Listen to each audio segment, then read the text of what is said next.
from the American Academy of Pediatrics. It's June, and that can mean only one thing. It's time for a research roundup from our favorite journal. We'll be joined by the incomparable Dr. Lewis First for First Up. This journal means the world to me because children mean the world to us. And if we can get something, even if one of the things any of us talk about on this podcast land, then it means that somebody's going to be healthier as a result. And this First Up has some surprise visitors. Well, you brought the whole band together. This is so exciting. These stories and more on Pediatrics on Call, the podcast on children's health from the AAP. I'm Dr. David Hill. And I'm Dr. Joanna Pargabalinki. This podcast is for everyone in the medical community, keeping our children healthy and safe. It's a show by pediatricians for pediatricians. But anyone who cares about kids will get a lot out of it as well. Let's start today's episode with the June edition of First Up.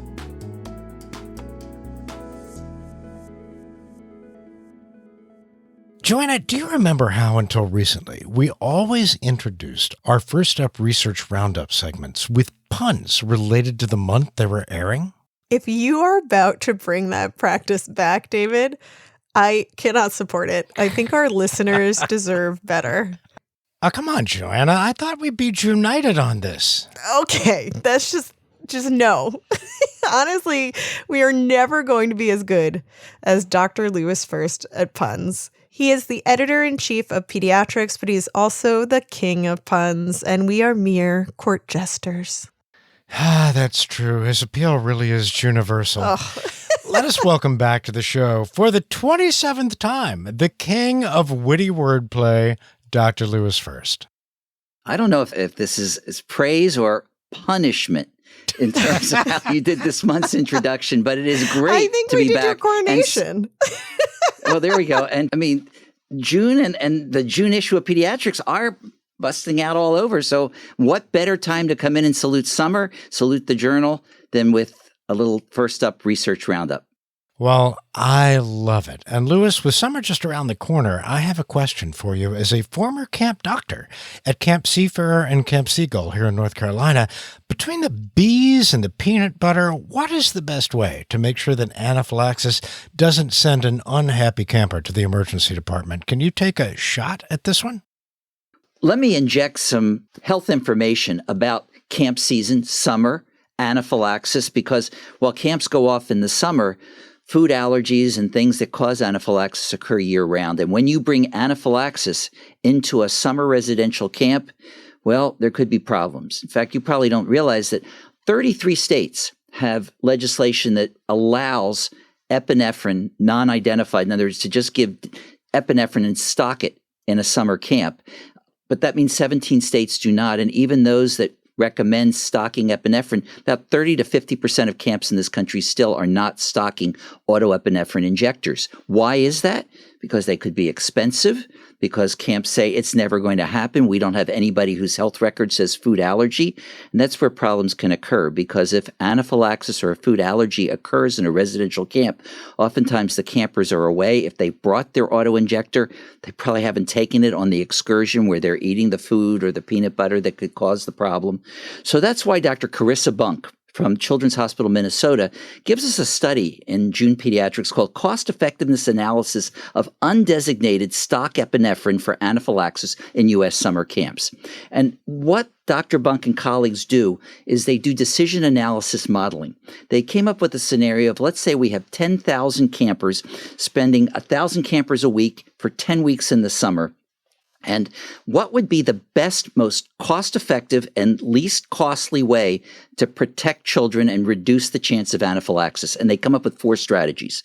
You could have every camp stock epinephrine. Auto-injectors, these don't last that long. They're expensive. They can cost hundreds of dollars. But let's put at least 2 packets of auto-injectors in camps. Or no, let's not do that at all. Let's tell campers they must come with their auto-injectors. That's model 2. Model 3 is let's do whatever we're doing right now. If camps want to stock, they can stock. If kids want to bring, they can bring. We'll just use current practice. And number 4 is let's insist that every summer residential camp stock epinephrine, and at the same time, make sure every camper also comes with their own auto-injector.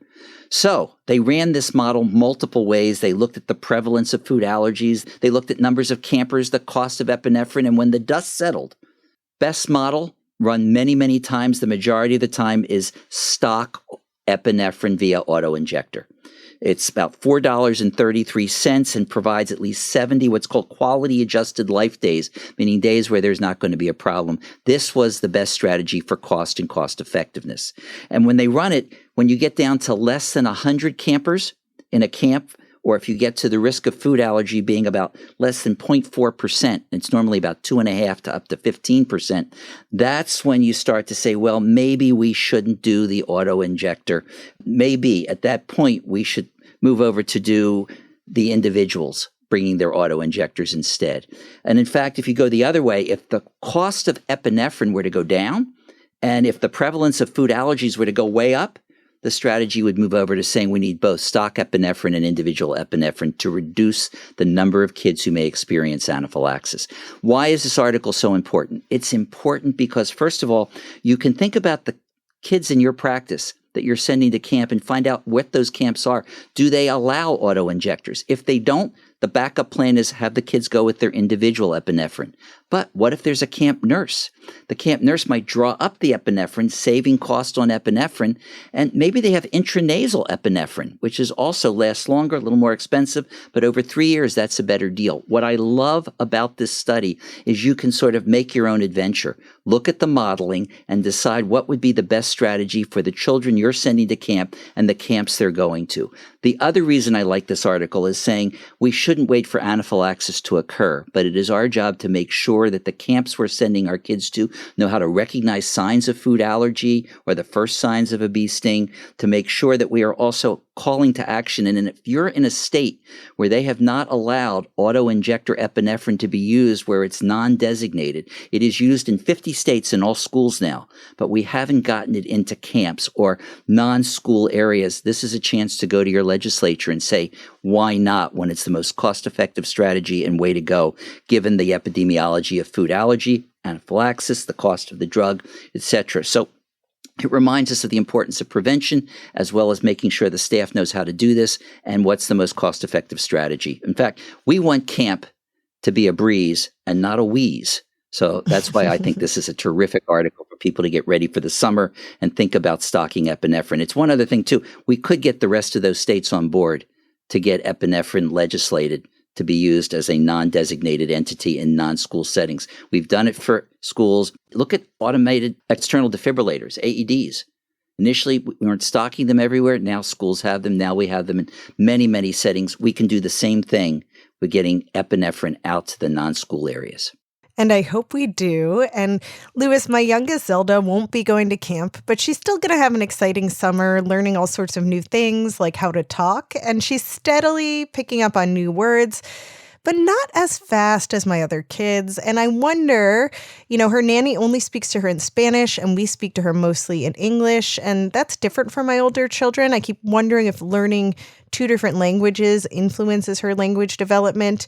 And I've really kept up to date on her routine pediatric screenings. But in the back of my head, I wonder if she were deaf or hard of hearing, I just can't imagine how that would affect her language acquisition as well. Does this month's Pediatrics offer insight into any of this? Well, let me lend an ear to the subject of children who are deaf and hard of hearing, or actually they prefer not going patient first here, but deaf and hard of hearing children, and their ability to maximize their language development. So what we know from the American Academy of Pediatrics is we need to screen, Joanna, as you know, for all of us, for our children in that first month at birth, follow hearing in the first month of life, make that diagnosis of hearing loss as early as possible, ideally by 3 months of life, and then get a child enrolled in an early intervention program by 6 months of age to maximize language acquisition. But we also know that not everybody can access an early intervention program. We know that there may be hardships to prevent it. And so the question is, what's the best way, as you point out, to maximize communication intervention for deaf and hard of hearing toddlers and young children? And it's for that reason that Dr. Miranda Jones from Northwestern University and colleagues give us a randomized clinical trial looking at a new type of intervention called parent-mediated interventions. This is where developmental therapists or speech-language pathologists teach families how to do the early intervention in their home. So what the investigators did was they took 96 parent-child dyads. The children were 12 to 18 months, had bilateral hearing loss, no additional comorbidities, and had at least one parent who had reasonable hearing, normal hearing, and wanted to explore spoken language with their child who was deaf and hard of hearing. So half the group was randomized to get parent-mediated interventions, which meant that every week they would have a session with a speech and language therapist or pathologist to learn 7 communication strategies that are taught in early intervention, from the speech language therapist to the infant. But now a parent is doing that using a teach, model, coach, and review method. And they did this for 6 months, and then they videotaped families playing with their children to see what strategies were being used, either those who got the intervention, the parent-mediated intervention, and those who might have been in other early intervention programs in the community care as usual. And interestingly, when parents use the parent-mediated intervention, the child's ability to have more advanced language outcomes was basically much improved clinically and statistically. And here's the extra piece. When parents were doing these parent-mediated interventions and putting signs or gestures to some of the words that were being used, this is not using natural sign language or American Sign Language and signing all the time. They would put some gestures to words. Well, the language outcomes were even more powerful. And yet in the control group, when parents were putting gestures there but not using the early intervention strategies, they didn't see that advancement in language outcomes. So now, you talked about 2 languages. We have 2 languages that will improve language outcomes. The visual of using gestures and signs, and also the use of an early intervention technique done by parents. So why is this important? We got a commentary. The commentary is from Professor Tawny Holmes-Hillebach, who happens to be Associate Professor of Deaf Studies at Gallaudet University and has a law degree from the University of Baltimore.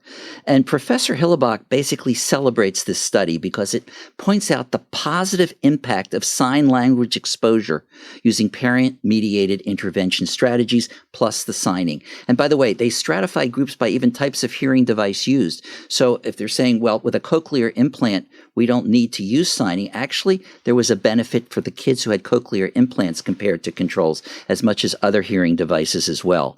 So what Professor Hillebach says, and I really love this, is that people really look at children who are deaf and hard of hearing from a social deficit standpoint, meaning that, well, they better learn language because signing is really not getting there. And it's a setback. And what this is a strength-based celebration of signing plus verbal language that gives you the maximum outcome and really allows these children to gain a true professional identity that celebrates both signing and gesturing and maximizes the outcome in these children. So I would say we need to listen up and point to just how this particular strategy allows us to bring together visual and auditory early intervention to maximize the learning and language potential of all deaf and hard of hearing children. Wonderful study, wonderful commentary. I hope people will check it out. Well, that is great to hear, so to speak. And I want to pivot from Joanna's adorable little toddler to my big, hairy young adult kids. Years ago, we learned that one of them had been vaping and even smoking sometimes, which just goes to show that having medical parents isn't enough to prevent nicotine addiction. Recently, he started using these little nicotine pouches and saying he's using them to try to quit. Should we have tried those when we found that first mod in his room? Oh boy, let me take a deep breath when we're talking about tobacco, smoking, and vaping, and turn to something that many kids would say doesn't need that deep breath: oral nicotine products, as you pointed out. The pouches, the gums, the lozenges. These are soft little pillow-like substances that contain nicotine that are placed between the lip and the gum, and they give you a nicotine surge. And kids like them because they're not seeing the vapor coming out of their mouth, so they can sneak these things between the lip and the gum or use it as gum or lozenge, and people wouldn't know otherwise, except they're not necessarily the best thing in the world. But the question is, maybe there's a little less nicotine in them, and that would help some of our kids who are vaping vape less. Is it good to use oral nicotine products if you're trying to get off of the e-cigarette binge? And we know that e-cigarettes are sort of front and center before combustible cigarettes for attracting young people, even though they're not supposed to be sold to them. So that's why Dr. Alyssa Harlow and colleagues from USC decided to take a look at oral nicotine product use and then what it does to vaping progression amongst adolescents. Now, the setup is as follows. What Dr. Harlow and colleagues did was they found a cohort of about 700 ninth graders in 11 high schools in Southern California. And to get into the study, you needed to be vaping. And every 6 months, they would ask these teenagers, are you still vaping? How frequently are you vaping? And in the past 6 months, have you used an oral nicotine product, a pouch, a lozenge, a gum, a mint? And so they took a look at what happened every 6 months. And to cut to the chase, they got 1,173, to be specific, observations. First thing I just want you to know is when this study started, about 8% reported that they were using oral nicotine products. 3 years later, and this was done between 2021 and 2024, up to 25% of these high school students said in the past 6 months, we've been using an oral nicotine product. I'll just stop there. The prevalence is increasing. We need to note that when we're talking to our teenagers. Then the second piece occurred, that if you have a 6-month past use of oral nicotine products, it led to a lower risk of persistent vaping 6 months later. And if in particular it was the pouch you used in the past 6 months and you still were vaping, your frequency of vaping decreased. So should we now say, well, maybe this is the way we get away from vaping is to use oral nicotine products? Not so fast. We got a commentary from experts in the area of tobacco and nicotine use in young people, Drs. Brian Jensen from the University of Pennsylvania and Dr. Deepa Kamenga from Yale University, who basically say, while it is true that persistence of vaping and frequency of vaping did decrease at 6-month intervals if an oral nicotine product was being used, well, they start by saying, let's go on the highway of tobacco and nicotine use. And they write a commentary that describes nicotine use as a highway, a speed path to disability, disease, and death. And there are on-ramps and off-ramps on this highway. And for adults who start to get the morbidity of tobacco smoking and nicotine, we know they want that off-ramp from chronic lung disease, lung cancer, etc. One of the thoughts here is maybe the oral nicotine products are a new off-ramp for young people. But unfortunately, the authors of this study and the authors of the commentary tell us convincingly the evidence there is no proof that the amount of nicotine or that the use of oral nicotine products, amount of nicotine on oral nicotine products are less harmful than anything you're going to get in an e-cigarette or a combustible cigarette. There is no proof that the oral nicotine product is an off-ramp from that highway. The problem is it's an ideal on-ramp. And I think we all need to pause because they're flavored. They don't produce vapor. They're marketed to young people, and they come with all of the complications of addiction to nicotine, the cognitive problems, the addiction, not to mention the mouth sores that can occur if you place them between the lip and gum recurrently.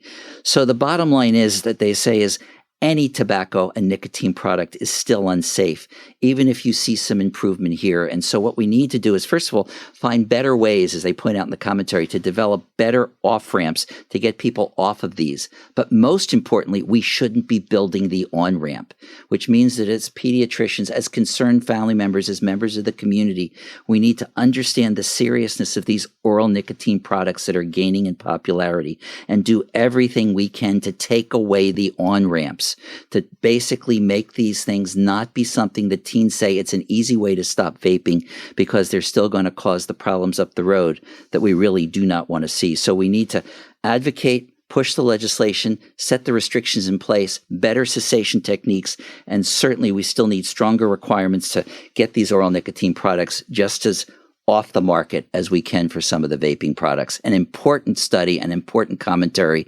and I would make it a habit to check it out rather than to use the nicotine products. Louis, we have one more serious topic to cover, and we didn't mention this at the top of the show, but this is your last First Up. And speaking for myself, David and Claire, and the whole Pediatrics On Call team, I cannot believe that your incredible career as editor-in-chief of Pediatrics is winding down. I know that my career has become so much richer having you in it. As has mine. Louis, we want to give you time to say goodbye, but first we need to take a quick break. How's that for a cliffhanger? We'll be right back.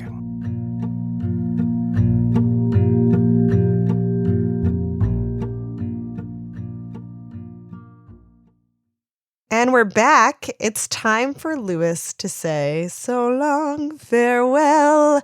But we can't do that without our other pediatrics editors. So welcome to the studio, Doctors Alex Kemper and Rachel Moon. Hi, guys. Hello. Well, you brought the whole band together. This is so exciting. As long as we don't have to play any instruments. Because I didn't bring my piano. It doesn't fit in my office. Really? It's funny because I bought my record player. Oh, did you? Yeah, because that's the only thing I can play. I can blow my nose. Well, before you get around to that, or while you do that, we all have a favorite memory to share. Rachel, do you want to start? So there are so many memories, and there are so many things that Lewis has taught us all. But I have to say that the thing that makes me smile the most when I think about Lewis was when we were on an editorial board meeting. And Lewis is very, very quick, in reacting. And it was a Zoom call or a WebEx call or something, and there was this sound. And most everybody else would have just kept going. But Lewis said, "Did somebody flush?" And then, of course, there was complete silence. And Lewis goes, "No, really, did somebody flush?" And you know what's nice about that story? Everything came out fine in the end. Now, Rachel, I will share with you that I did figure out who flushed, but I'm sworn to secrecy. Oh, really? We'll have to talk offline. Yeah, for the right amount of money, I can give my address at the end of the call. Well, I had to say that because I didn't realize people were listening when I did it. And the rest is Zoom call history. This podcast is really going down the tubes, y'all. Alex, any other memories to share? What I really want to share with you isn't a discrete memory, but I joined the editorial board way back in 2012 with the quality report section and have, been fortunate enough to be able to stay with the journal in various capacities. And what I will say is since 2012, every week I've had a call with Lewis. I've had the 2 to 3 hour triage call with Lewis every single week, except for the 1 week that we take off around the Christmas, New Year's break when everything shuts down. And of course, we've had to move the call around. So sometimes it started at, normally it starts at like 8 a.m. Eastern on Sundays, but we've done it at as early as I want to say like 5 a.m. and as late as 11 p.m. because we really want to be timely for our authors and for the readers to be able to get the articles out. But we have not skipped a week in all that time. And I will say that Lewis has really taught me the importance of being in the moment and thinking about the articles and really discussing them in depth. And, sometimes we've disagreed about articles, but we, with the editorial board and the other members on the call, have really always come to a shared resolution and a vision for the kinds of articles that could come in. And through that, Lewis has really taught me the importance of consistency and openness and fairness and transparency, as well as having a good time. Because if we didn't have a good time, I don't think I could be on the call that frequently. But it's really something that I've learned from him. How long are these calls, Alex? They are 2 to 3 hours long. Wow. But they never feel like it. They never feel that way. I think what's really been special is we've opened these calls, and we've talked about this on the podcast, to people who want to see how we make the donuts. It's really important that this process of selecting the articles that get into pediatrics be ones where people understand the openness of the process, that we invite people in to be part of the process. And at the same time, as I said, while they're fun, it's not at the expense of authors or reviewers, but it really is building team and collaboration. We love it when families join us. We love it when other health professionals join us. And as the journal goes forward, I think that's a trademark that makes our journal unique, that it's not get behind the curtain and you don't know what happens. We really show you what happens behind the curtain, and then nobody ever wants to come back once they've seen what we do. But it's been a wonderful experience. And again, Alex, you and Rachel, and everybody who's been on this call over the years has truly made it a terrific way to figure out how we're going to improve care to children in this country. David, do you have any memories to share? I do, Joanna, and mine goes way back. When I was in your position, having been recently elected to the executive committee of the Council on Communications and Media, I was walking through the halls of the National Conference and Exhibition, and I sort of had figured out who the important people were at the Academy, and I figured none of them knew who I was. And Lewis stopped me in the hall as he was dashing from one thing to another and said, "Hey, you're David Hill. Welcome to COCM. We're so lucky to have you here." And I was like, oh my gosh, that Pediatrics knows who I am. Lewis first. Whoa. And now I'm still just a little starstruck whenever we get to talk, but he's almost got my name down every time that we sign on now. Yeah, it's a hard one to pronounce, and I'm working at it, and I'm going to get it right. It's just hard to pronounce. I mean, is it David? Or anyway, I'll figure it out sooner or later. It's a hill you'll be able to climb eventually. Or eventually to get there. And I'm not even going, I mean, well, Joanna, you're up next, but the bottom line being, it's so funny that you say brush with fame. I mean, both of you are truly the superstars of the NCE. And Alex, Rachel, and I, we say, who's getting the autograph this year from each of these two? So needless to say, it's a mutual love festival. And most importantly, I think what makes it special is we really love, and you do too, being accessible to everybody.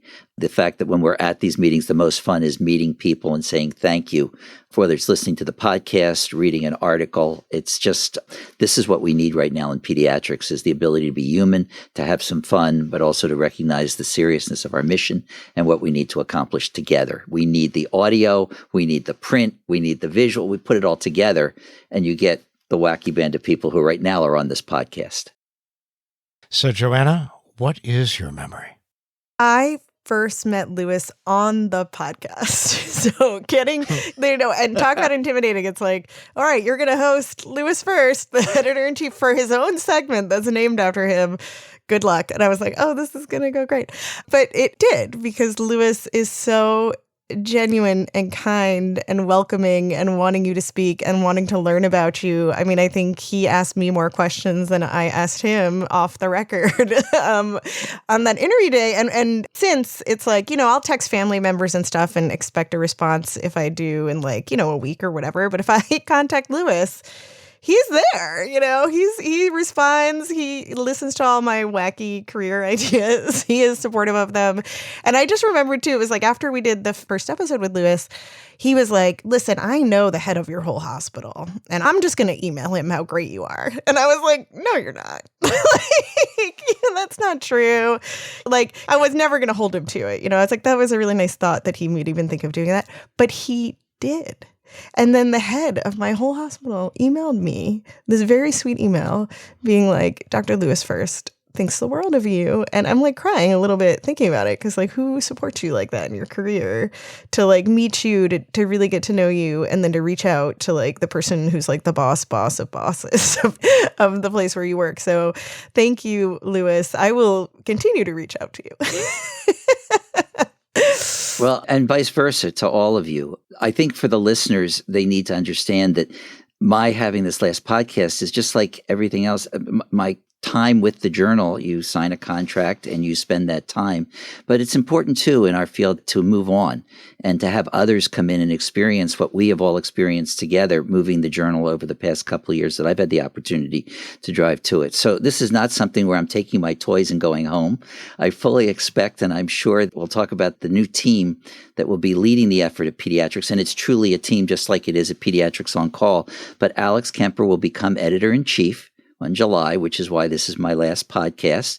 And our deputy editor will be Andrea Cruz, who is professor of pediatrics, emergency medicine. In fact, you name it, Dr. Cruz does it. She will be taking the role of deputy editor. And the good Dr. Moon will continue her intrepid way of making these podcasts interesting, informative, fun, and at the same time taking a look at how we're using our blogs and our social media to make a difference with the journal, just as you're using the podcast.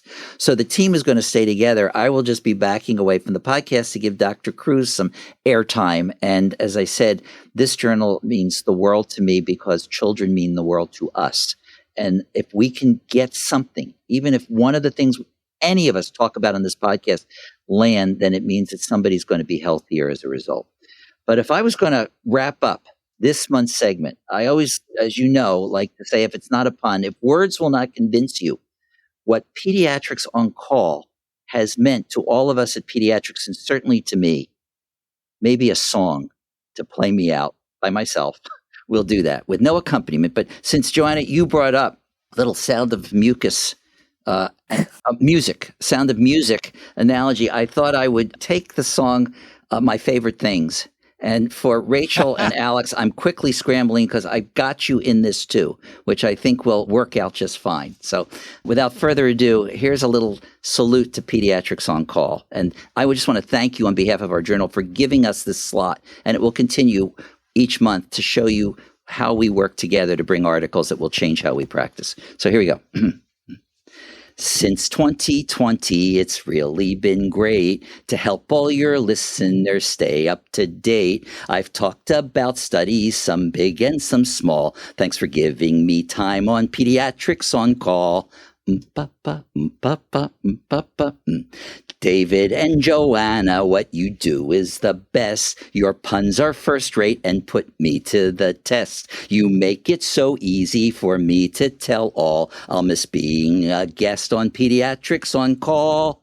While my segment may be ending, Alex, Rachel, and now Andrea will carry the ball. So the research roundup will last. Guys, it's been such a blast. Thanks for having me on Pediatrics on Call.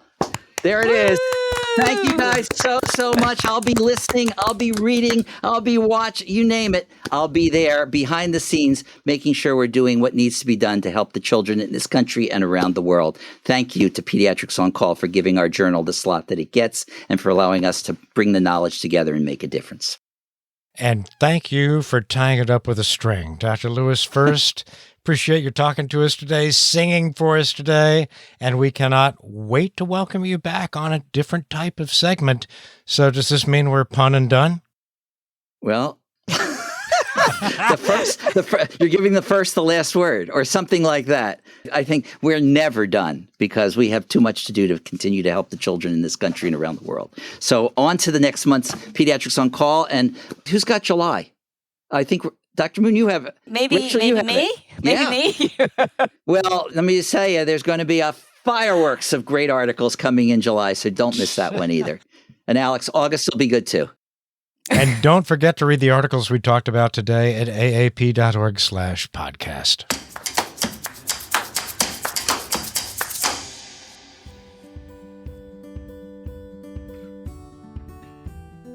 At the end of every episode, we like to leave you with something positive or enlightening. We call this segment Say Ah. David, what's your Say Ah this week? Oh, this is an easy one this week, Joanna. We now have a third college graduate. Out of our kids, we went up to Cambridge and watched Sellers cross the stage and get his diploma, and he's a real boy now. It's so exciting.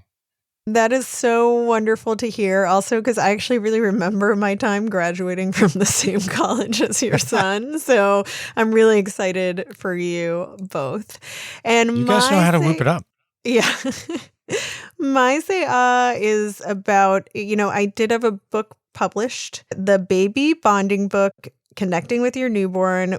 And I went through this whole promotion with it, and I published with the American Academy of Pediatrics, which I love, and anyone who listens only the best authors are allowed to do that. And I actually wanted to say that I really encourage pediatricians to think about pitching book ideas to the AAP. It was such a transformational experience. I got such amazing support, and it made me appreciate the insights of so many of the people within the Academy who read the book. So this is just a big thank you to anyone who touched the book, and a big call to pediatricians to follow that dream of writing a book if it's a dream that you've been having like I did. And if you're like Joanna, you might end up on morning television. And that is fun. Well, that's it for today's episode. If you like Pediatrics on Call, please subscribe on your favorite podcast app and help us spread the word. Follow us on YouTube, Facebook, and Instagram at Pediatrics on Call. Pediatrics on Call is a production of the American Academy of Pediatrics. Our producers and editors are Ann Johnsos and Claire Keating. Our audio engineer is Doug Nagel. Joe Puskars is our associate producer, and Susan Martin is our executive producer. Our theme music was composed by Matthew Simonson. Join us next week when we'll discuss the use of chaperones during pediatric and adolescent encounters. We'll talk to the author of an updated policy statement, Dr. Jesse Hackle. I'm Dr. David Hill. And I'm Dr. Joanna Pargabalinki. Thanks for listening.